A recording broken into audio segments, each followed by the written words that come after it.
Welcome to Deep Dive Daily. Good morning, Andy. Shake off the cobwebs after a late night of watching sports and pick up the pieces for week 9. I Pick gotta up the say pieces. It's a good baseball song. game last night was fucking awesome. There was just so much drama, and you know what was like very notable?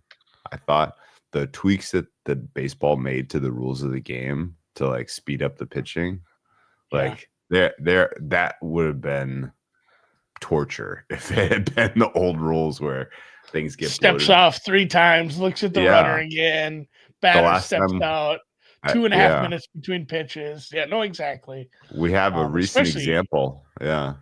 in high pressure situations, it seems like you always get that, oh my God, it's been like a minute and a half since he's thrown a pitch. Like this is why we hate this. No, good. I hadn't even thought about that. Good call on that. It was because it was flying like it was, and even though no one could score, it was insane. I have a So many market pop-ups question for you. Yeah, go ahead. Dodgers are 600, minus 600.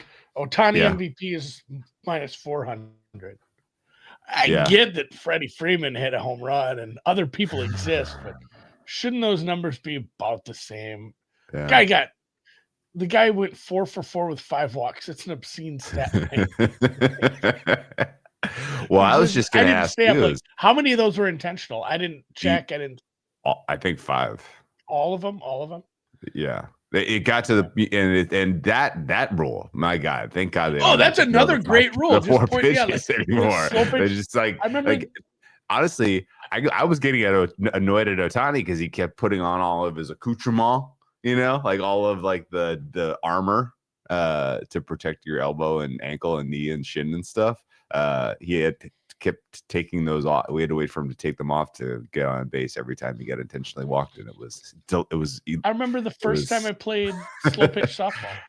The first time I played like adult slow pitch softball, and the first time somebody got walked on purpose, and they just pointed at first. I'm like, he can do that? Well, yeah. I'm like, well, why is everybody? Why wasn't everybody? Why are we throwing pitches then ever? I know what I want. You know what I want. The odds of me screwing this up are so low, and it's a waste of 2 minutes of my time. So yeah, I like that too. And it's about all the baseball talk I have left in me. Well, I had one. You're going to go back to the this touch the stove. Ohtani total bases under. No, they're just going to walk him every time he comes up for the rest of the series. I'm assuming. Honestly, maybe that's not the worst bet. If it's a plus money 1.5. Maybe that's not the worst. They did not pay the price for walking him every single time he came up.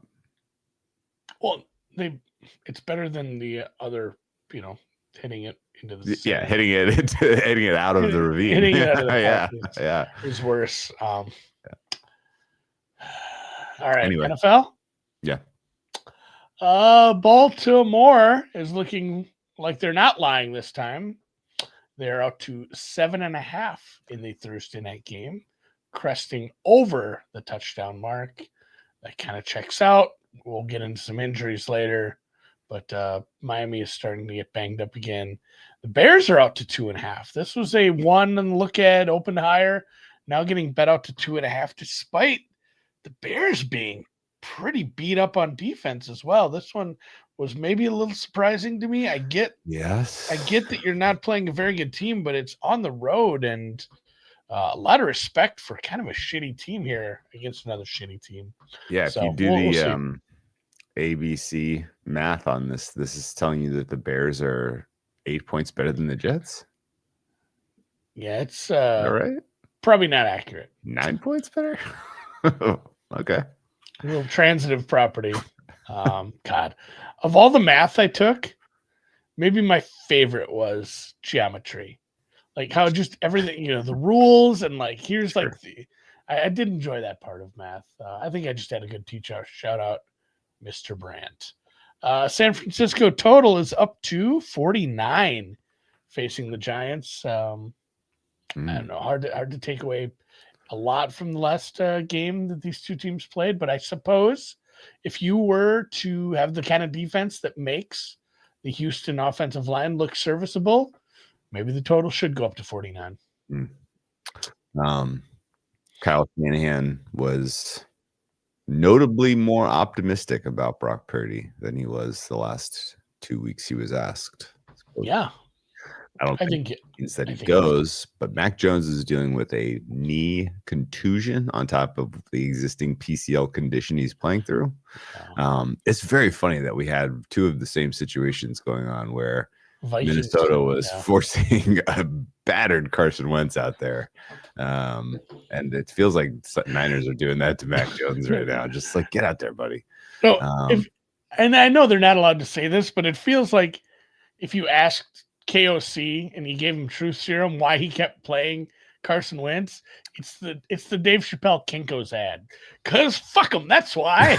Like, they don't care. Like, people are mad about this. These are gladiators getting paid millions of dollars. They didn't have another real good option. Like, oh, his shoulder's banged up.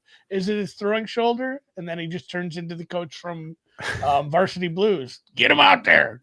Shoot him up. I don't care. Either way. That's a really the Niners Giants is a really complicated handicap. I'm not kind of dug into that one at all. Game. I'm probably almost certainly passing on that just because of the uncertainty with the Niners roster and then how bad that defense is.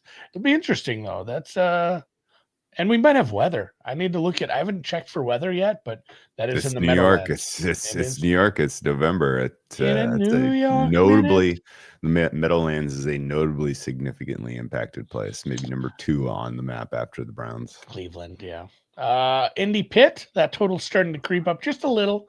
49.5 there. Blew by Falcons Patriots. Did you? I didn't. I blew by the ones that didn't really have much action. Yeah, again. Falcons were assuming. Are you assuming Penix? Yes. Okay. He seemed fine. Yeah. Penix? Or it sounded like he's going to be okay. Okay. And it's maybe another situation where even if he's not okay, we can't go rolling that out there again, boys. Let's not do that again. That's a fun handicap because you have 2 sophomore quarterbacks, one who's old and has sucked, and one who is young and has been an MVP candidate so far this year, going head to head in New England. Yeah, redrafting that quarterback class. So yeah, I kind of skipped over the ones that didn't have a lot of movement. Green Bay out to 13. That total is up to 45 because eventually it has to move up a little if you're assuming it's just going to be Green Bay's offense looking that good against kind of another defense that's starting to miss a few pieces. And we're assuming this is Dalton, right? About 50-50. Wow. Okay. There's some quotes. Bryce Young, like 80-20 Dalton. Bryce Young may practice today or Wednesday, excuse me. So I don't have a strong opinion yet, but it sounded like he was doing some running on Monday. And if he does some more running and conditioning, he may practice on Wednesday. Probably, we'll go 51-49 Dalton, but I don't think there's a massive difference, I suppose. That was just a bad game. Pretty bad, man. It was a bad, it was a bad game state. To get him ready for that. And that was the way he played. It wasn't great. Houston flipped to favorites. They are a 1.5 point favorite now, taking on the Denver Broncos. Both teams coming off nice wins. Is Surtain injury the reason for that? I don't know if that's enough to. It's not a huge move across the zero, but yeah, Surtain is out 4 to 6 weeks with a pec injury. So I guess we'll see. You also blew by Vikings Lions. No commentary on JJ McCarthy catching 9.5. Oh, the line didn't really move. Okay. I don't know. I'm going over the line moves and then I'll get to injuries. Like again, there wasn't really any action in that stuff since we talked last. So okay. I'll blow past the ones that didn't really do anything. Jacksonville, Vegas, total up a couple. That's up to 45, which is interesting, I guess. I know the Jacksonville defense is fraudulent, but I suppose Vegas has got their guy now. They got their new receiver. Maybe that offense is. I don't quite understand this. I'm not lining up to take this under, but if you're using the signing of Tyler Lockett as signal, it should be telling you one thing that the coach doesn't have his fastball anymore. I think Pete might be a little over his skis, or a little over the hill, I guess maybe is the right way to say it. A little over the hill. KC was, we mentioned that yesterday. KC was like minus 152. It opened about the same, a little higher, 1.5, 52.5 at some places. Not a ton of movement off what we saw last night, I guess. Seattle, did we get more openers? I didn't have a lot of openers on the Seattle game yet, and I think obviously some of that is probably the uncertainty of the quarterback. This was Seattle, like a spendy 3.5. 3. It was like a spendy 3 on the look, and now it's like a full 3.5, 46 for a total, I guess. Yeah, that checks out. Yeah, I basically got it open this morning at like 6:15 at 3.5. Yeah, I didn't see a 3. Well, the look ad was like yesterday. If you want to bet this before the game, it was like 3 minus 15. Looks like Circa had a 3 minus 105 crack of dawn. Well, I should get down to Iowa. I think I might play that. And then Arizona taking money. Dallas came off the 3. This is down to 2.5 on the Monday night game, and we're also up to 54 on that total, which is just what we're going to do with Dallas totals until further notice. Well, they have the worst defense in football, Andy, and it got worse with injuries. So we're going to find out how low that bar is, which is exciting. Bad. From last night, we saw McLaurin sidelined late with a quad. I don't know if some of that was maybe the game was out of hand. Although bad that we talked that into existence. It sounds like he might be. It might not be too bad. Same thing with Tunsil. We have to wait and see how bad that hamstring is. He was ruled out. I have a line through him this week. Yeah, it seems like he's going to miss at least one. The bad ones we mentioned were Surtain. That's 4 to 6 weeks with a pack. Right. I mean, you guys mentioned it in the chat while we were doing the show. Ed Oliver, that was a torn bicep. He's done. A fun one. Let's go the opposite direction. Someone that might be coming back soon. Terry and Arnold is starting to get some work in. So some reinforcements coming. I don't know that he'll be back this week, but soon we'll have some reinforcements for that Detroit secondary. Is he any good? I think he's better than Brian Branch is coming back off suspension. Don't forget that if you're making your numbers. Yeah, that's pretty big. He hopefully doesn't hit anybody this week. Nakua expected to go if we want to stay positive. Okay. Storm Duck out for the year if you want to go negative. The Judkins injury, and this doesn't matter a ton. They're on bye, but it is an AC joint sprain, but he has a bye, and it seemed possible to probable that he would be able to go. And then, as I mentioned, the Bears offense is first, but Luther Burden's in the concussion protocol. Not the biggest of deals, but they lost a couple defensive linemen, including Dominique Robinson, who's one of their better pass rushers. He's out for a few weeks with a high ankle. And then inside, Shamar Turner, the youngster, tore his ACL. So they're down a couple more pieces on defense in Chicago. Tyson Campbell, another one that's on bye, but he is in the concussion protocol. Roger McCreary traded to the Rams. Nice depth piece there. It helps. That was a good move by the Rams, I thought. Yeah. Shore up that secondary. What else I have? Wentz season-ending shoulder surgery. Kind of looked like that was writing was on the wall after every hit he took. He looked like he was in so much pain. Another one for the season, Deshaun Elliott, the safety that was looking kind of bad after the game. He is out for the season for Pittsburgh. Man, that's no good. That's not good for them. Thoughts on the quarterback for the New Orleans Saints? I don't know if they roll Shuck out. I would roll Shuck out. I'd give him a week of prep and say, hey, what can you do with working with the ones all week and practice building a game plan around you? That would be what I do. I don't know what they'll do. I don't know that it's a big difference one way or the other. Okay. Are they going to be the chalk pick in Survivor, or has everybody used Rams? I was going to say, we're not taking the Saints. What are you, crazy? I suppose. I mean, there'll be people that take the Rams. There'll definitely be people that talk themselves into Chargers on the road if they have maybe not worried about Chargers in future spots. There's some other big favorites. People will tickle Green Bay if they have them. Detroit probably isn't a bad spot with JJ coming back. I don't think he's that much better than Carson Wentz. We've seen glimpses. We haven't really seen enough of him to make a broad statement. So I think probably Rams are chalky though. Agreed. 8 road favorites this week. Some of them big numbers. Road dogs.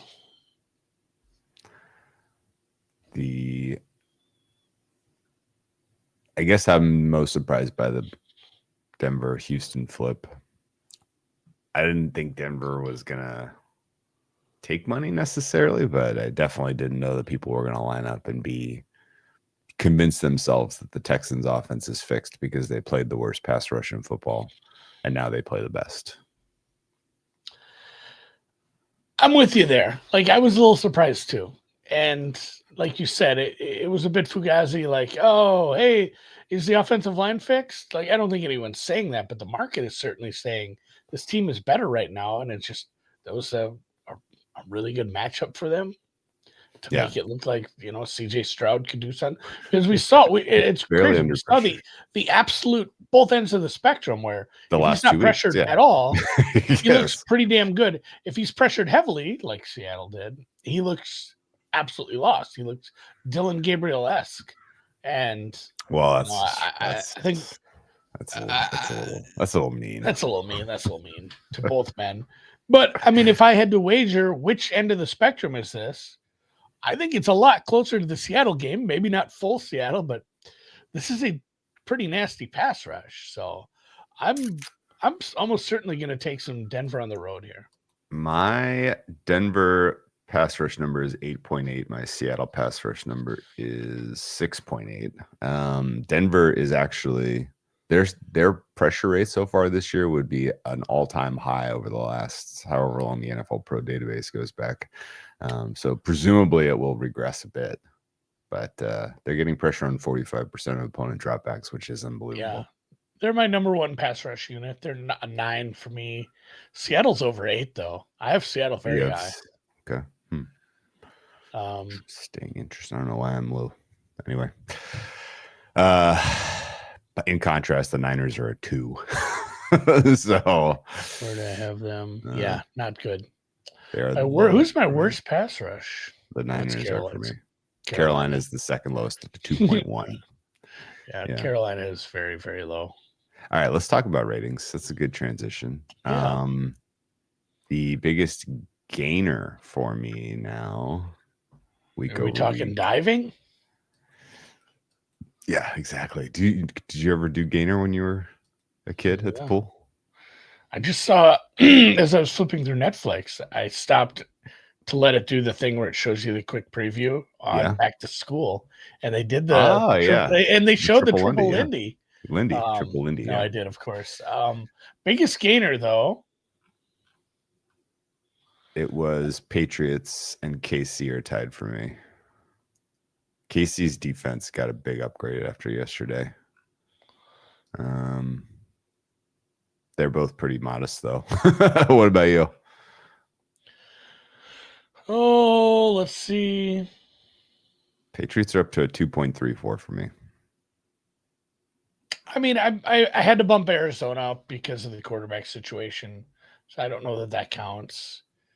Houston got a little bump just because I guess the possibility that we can see that kind of offense when they play bad teams. Chargers got bumped up. Denver got bumped up. Mm-hmm. Philly is bumped up right now, but that is very much pending 2 important injuries. Tampa Bay slightly up, Carolina slightly up. Just I don't know, and the Carolina number obviously depends on quarterback as well. Although I mentioned not a big change, and then obviously Baltimore, whom I hadn't changed into the bye, and then I did because I thought Lamar was playing, and then Lamar didn't play, so I had to move him back down. So the Baltimore number's all over, but I'm fairly confident it's Lamar, and I'm fairly confident it's at least 85% of the healthy Lamar.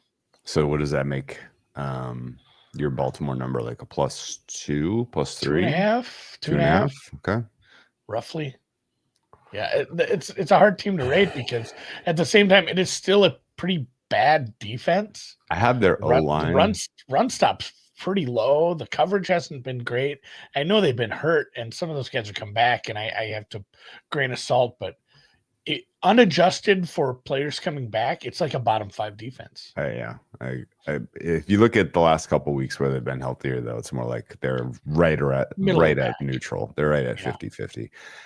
Their pass rush is still shit, though. And their offensive line is grading poorly. They were like 30th percentile across all of the public ratings I saw. I agree with that. I'm like right at 3. Their skill group has been underwhelming. But a lot of that is just Lamar not being the quarterback because he is the tide that raises all. I know. I looked at the number and it still felt low, and then I looked at my skill group number, and some of that is based on performance. Now that we have data, and I said I probably have to give that a bump too, just because, like you said, rising boat, tide, all the jazz.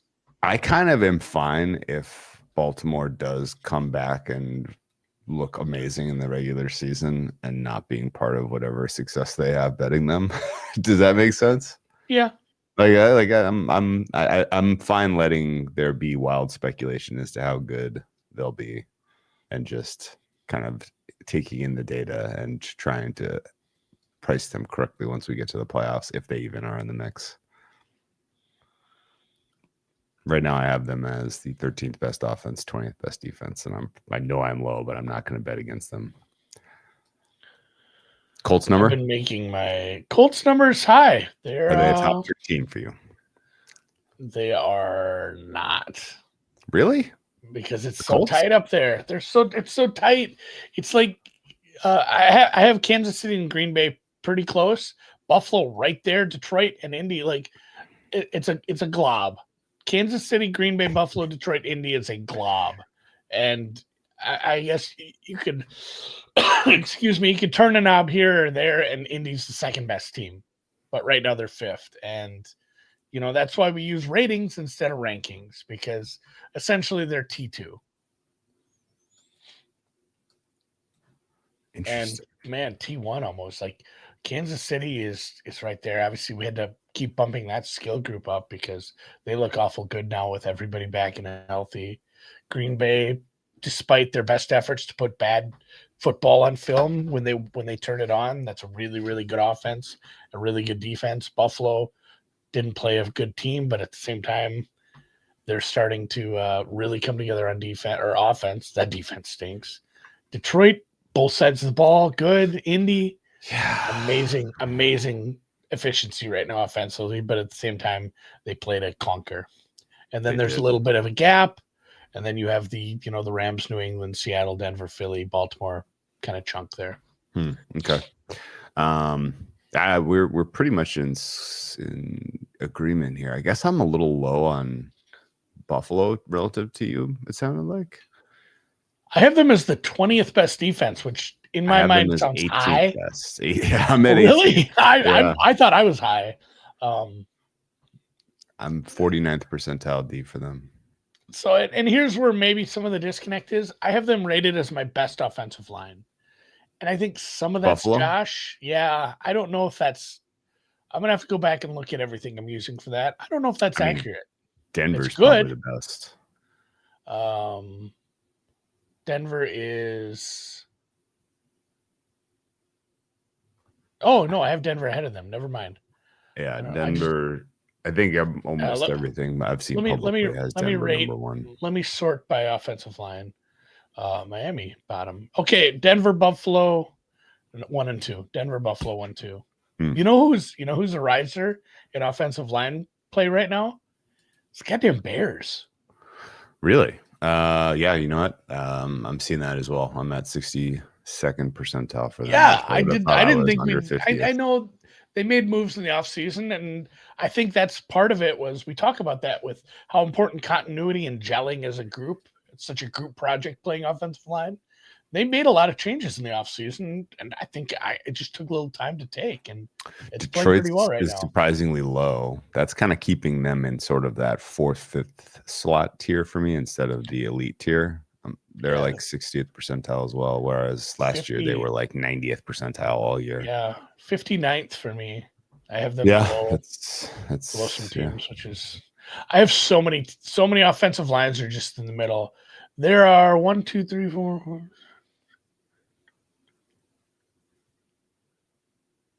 18 of my offensive lines are between the 40th and 60th percentile. I think that's generally correct. That's probably about right, but it feels like usually there's more that set themselves apart than technically flounder. I think it's 50. That's a bell curve, baby. Don't hold me to this because it's early and I was up late watching the Dodgers, but I think 50% of your sample should fall between 33 and 67 and 50% should fall out. So you're pretty close. Maybe you're a little fat. I mean, I'm at like 55%. That's between 40 and 60. That's what I'm saying. It is a little fat in the middle. A little bit. All right. A little in the middle, but you got much back.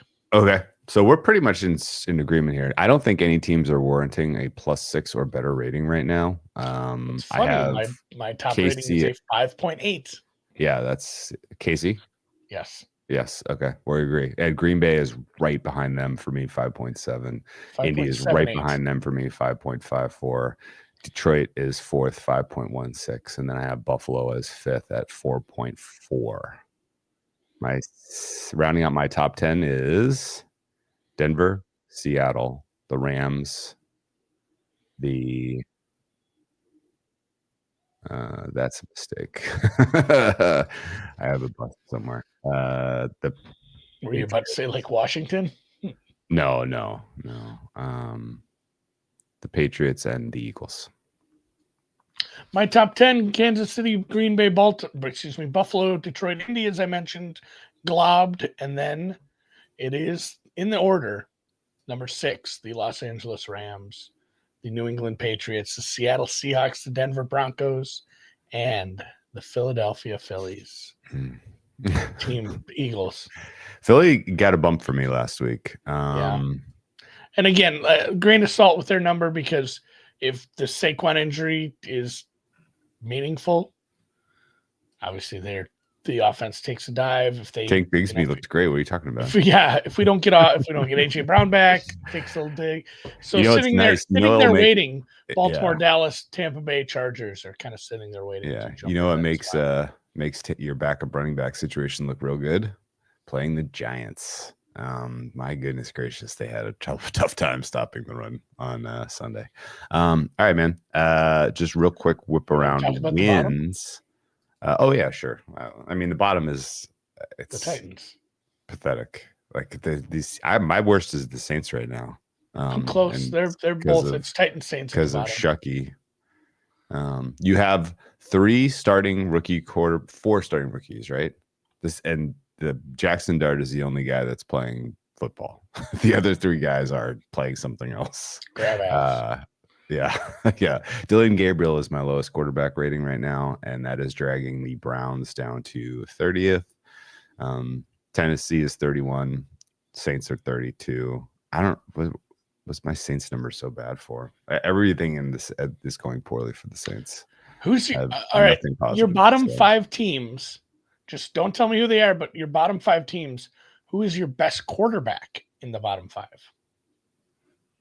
Joe Flacco. Me too. Edging out Tua.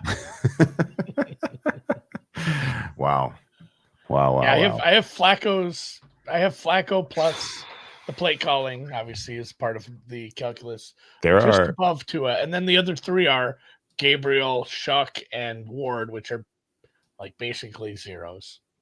That's kind of, what's kind of weird? We're in week 9. I have a high confidence, low rating on a lot of quarterbacks. Do you know what I mean? This is kind of surprising.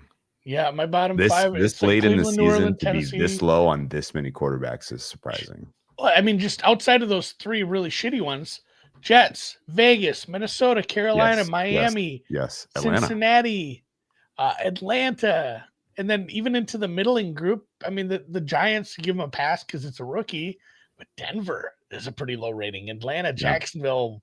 I mean, Washington right now is starting a backup. Houston, I'm basically a 50th percentile rating on Houston, Pittsburgh, Chicago, Arizona. Like not impressive, but yeah, it's crazy how many guys are well down the list. Yeah. I feel like and granted, so many of these guys are young, they could grow and get better, I suppose. But the fact that it is like, no, we kind of know you have like 5 guys below the 16th percentile starting this weekend is crazy. It's pretty wild. Sad. How are the Colts only -3 at the Steelers?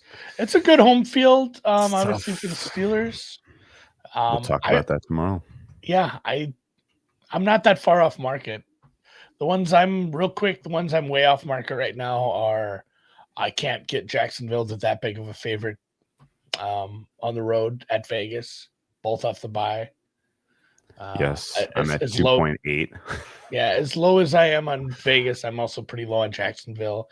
The Kansas City Buffalo number, despite it, I have Buffalo higher than the market, and I don't think that either team should be favored in that one. Seattle, Washington, which is surprising. I might have to go dig into what I'm doing.